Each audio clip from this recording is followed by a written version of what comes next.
Menyajikan data gagasan dan kesan dalam bentuk teks deskripsi. Sebuah teks deskripsi bisa disusun dan dikembangkan berdasarkan data, gagasan, dan kesan yang muncul berdasarkan objek yang diamati. Data yang berhasil dikumpulkan kemudian diolah dan dikembangkan lebih lanjut menjadi sebuah teks deskripsi agar teks deskripsi yang disusun memiliki daya tarik bagi pembaca.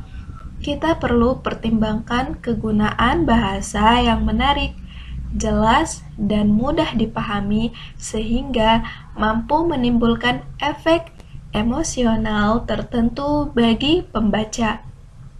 Perhatikan langkah-langkah penyusunan teks deskripsi berikut ini.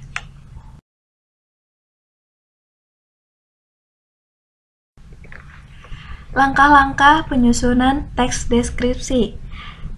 1. Menentukan atau memilih objeknya. 2. Menetapkan tujuan deskripsi. 3. Mengumpulkan data. 4. Membuat kerangka tulisan. 5. Mengembangkan kerangka tulisan. 6. Menyunting teks deskripsi.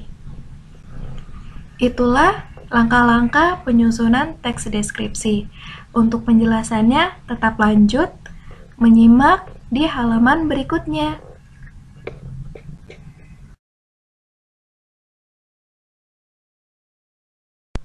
Menentukan atau memilih objek. Objek merupakan sumber data sekaligus sasaran dalam penyusunan teks deskripsi. Banyak objek di lingkungan sekitar kita yang bisa dijadikan sebagai objek penulisan teks deskripsi, seperti sekolah, tempat wisata, tempat bersejarah, atau suasana pentas seni daerah. Objek yang akan dijadikan sebagai sasaran penulisan teks deskripsi harus ditentukan terlebih dahulu agar jelas dan terarah penggarapannya.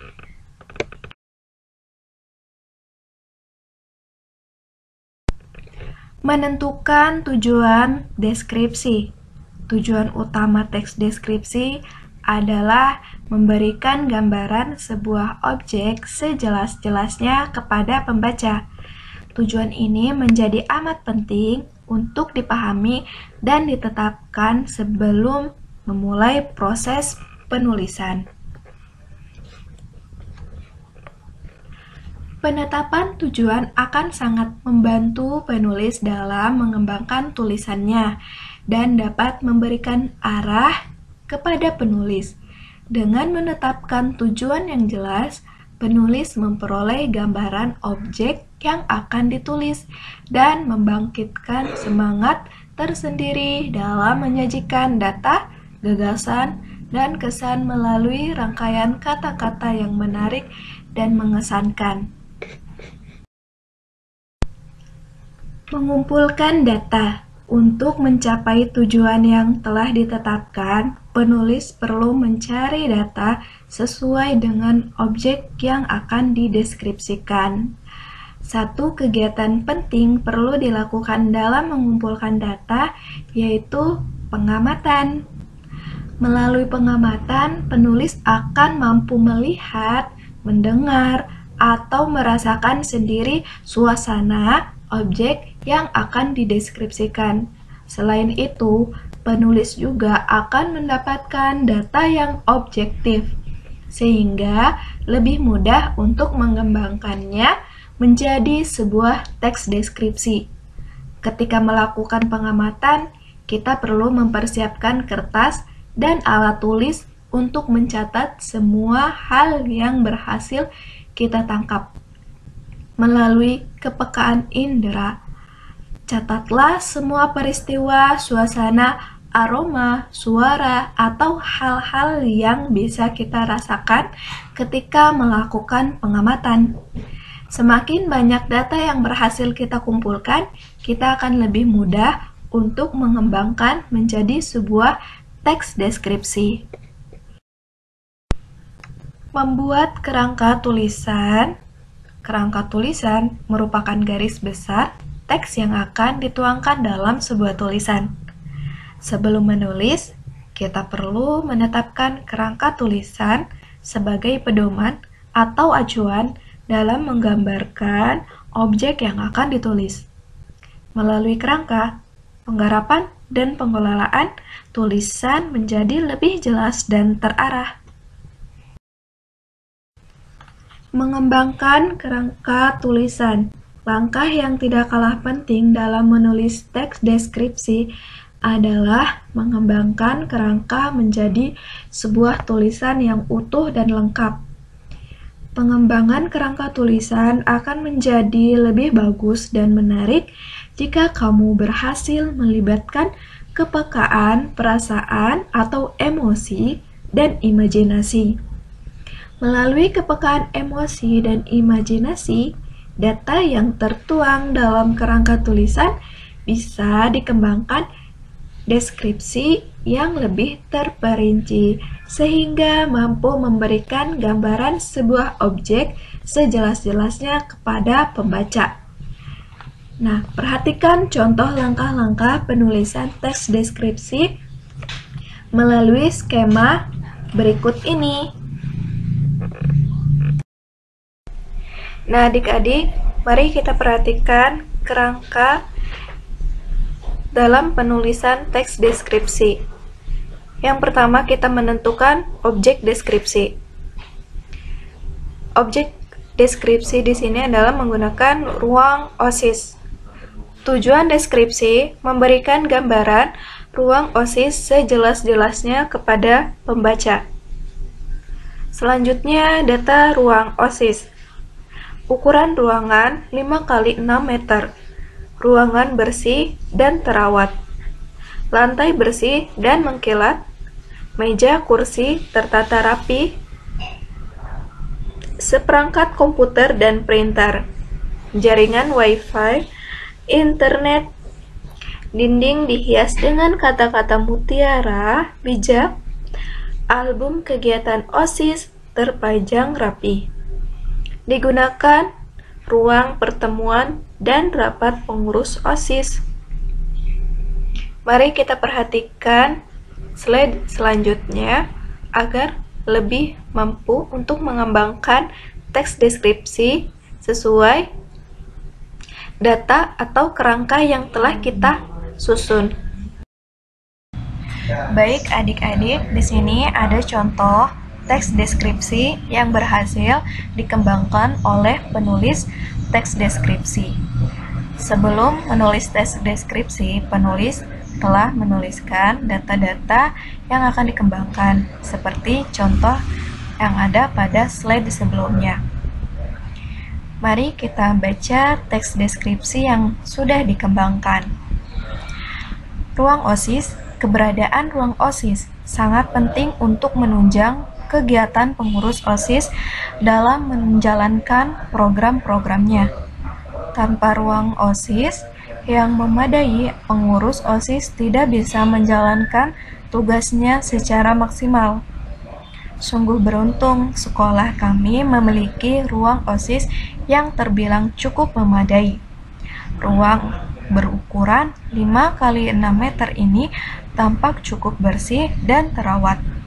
Lantainya kelihatan bersih dan mengkilat. Meja dan kursi pun tertata rapi. Selain itu, dinding ruang OSIS dihiasi dengan berbagai slogan yang bertuliskan kata-kata mutiara bijak. Slogan yang tertata rapi tersebut tentu saja bisa menjadi daya tarik tersendiri bagi pengurus OSIS.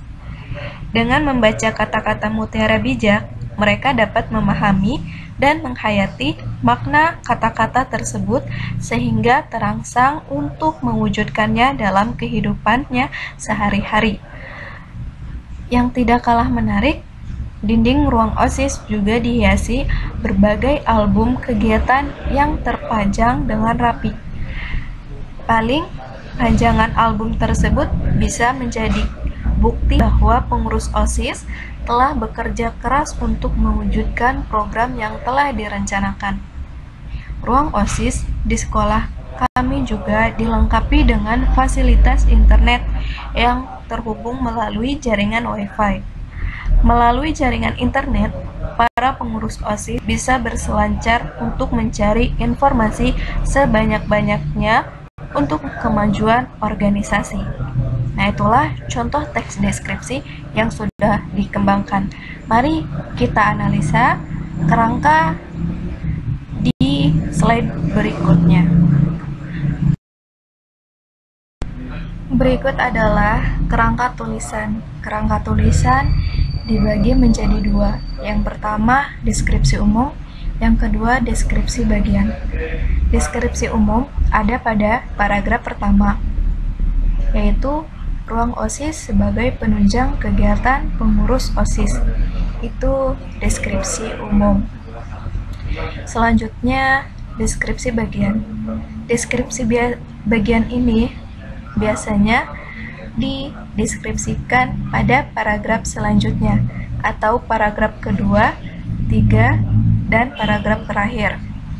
Pada paragraf-paragraf tersebut menjelaskan hasil dari identifikasi ruangan yang berisikan ukuran ruangan, kondisi ruang, penghias dinding ruang, fasilitas ruangan, dan kegunaan ruangan.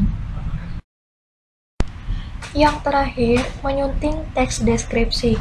Teks deskripsi yang baik tidak dapat diselesaikan sekali jadi.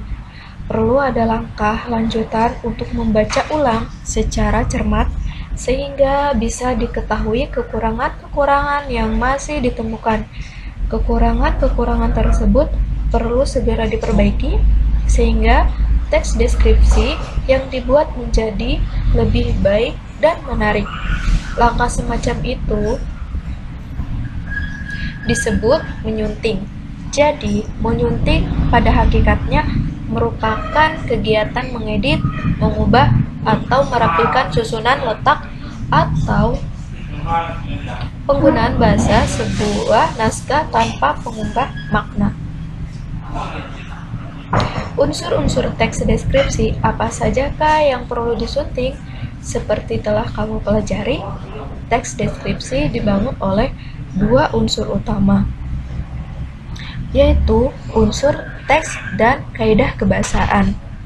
Berdasarkan unsur-unsur pembangun teks tersebut, unsur-unsur yang perlu disunting bisa dilihat pada slide berikutnya.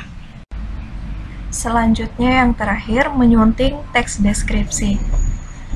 Teks deskripsi yang baik tidak dapat diselesaikan sekali jadi.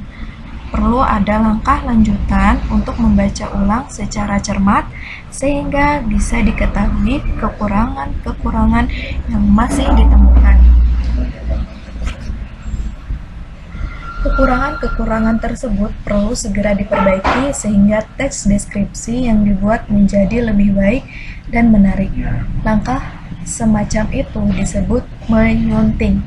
Jadi, menyunting pada hakikatnya merupakan kegiatan mengedit, mengubah atau merapikan susunan letak atau penggunaan bahasa sebuah naskah tanpa mengubah makna.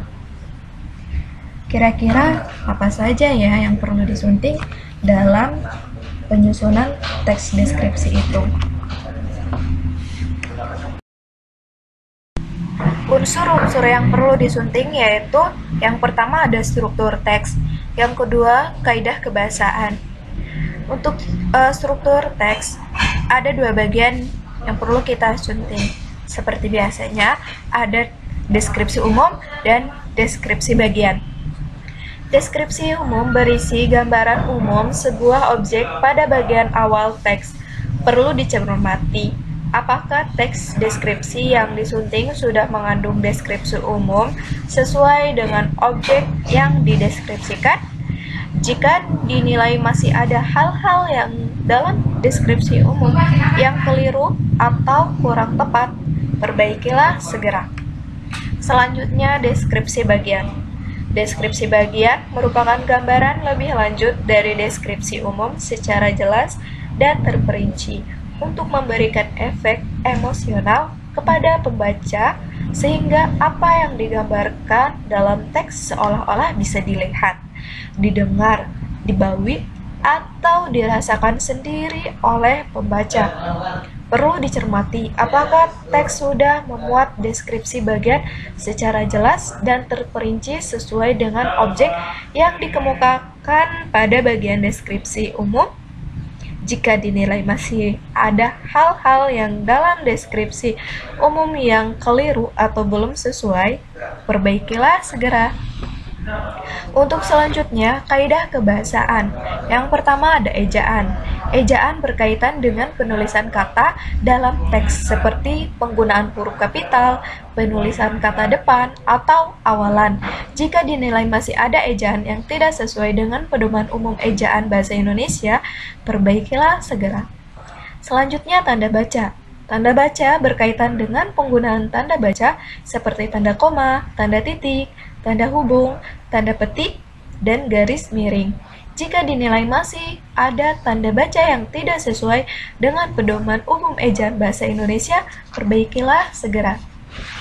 Selanjutnya, pilihan kata atau diksi. Berkaitan dengan ketepatan pilihan kata yang digunakan dalam teks, jika dinilai masih ada pilihan kata yang kurang tepat, perbaikilah segera. Tata kalimat. Tata kalimat berkaitan dengan keefektifan kalimat dalam teks. Jika dalam teks masih ditemukan tata kalimat yang tidak efektif, perbaikilah segera. Selanjutnya yang terakhir, kepaduan paragraf.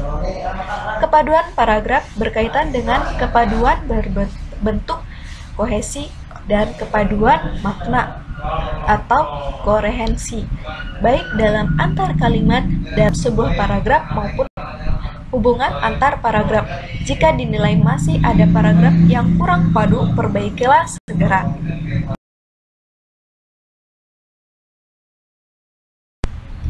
Berikut ada contoh teks deskripsi yang perlu kita sunting atau kita edit kembali dari segi kaidah kebahasaan.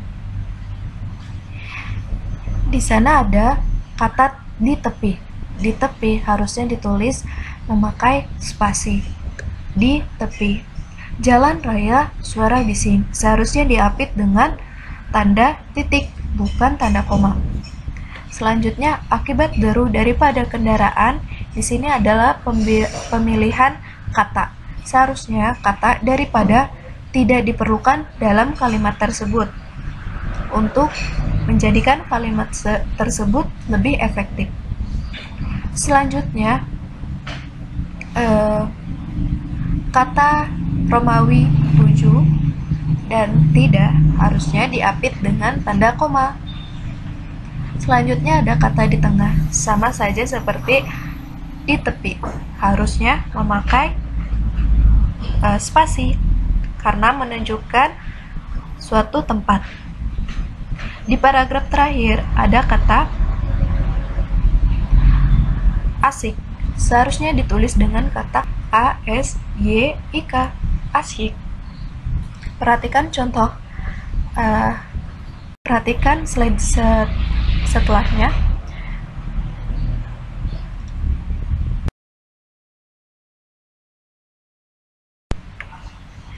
Nah, ini teks deskripsi yang sudah berhasil diedit atau sudah melalui proses editing. Ruang sekolah kami terletak di tepi jalan raya titik.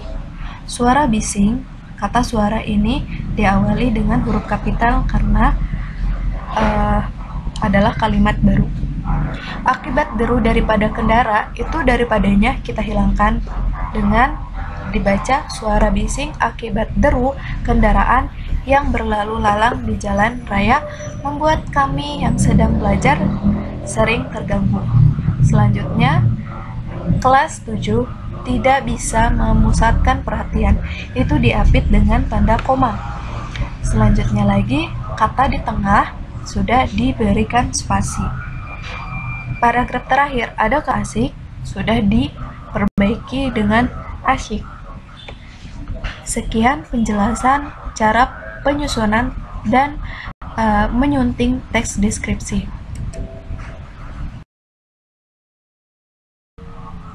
Sekarang, mari tentukan objek yang akan adik-adik deskripsikan dengan objek di lingkungan sekitar. Selamat mencoba!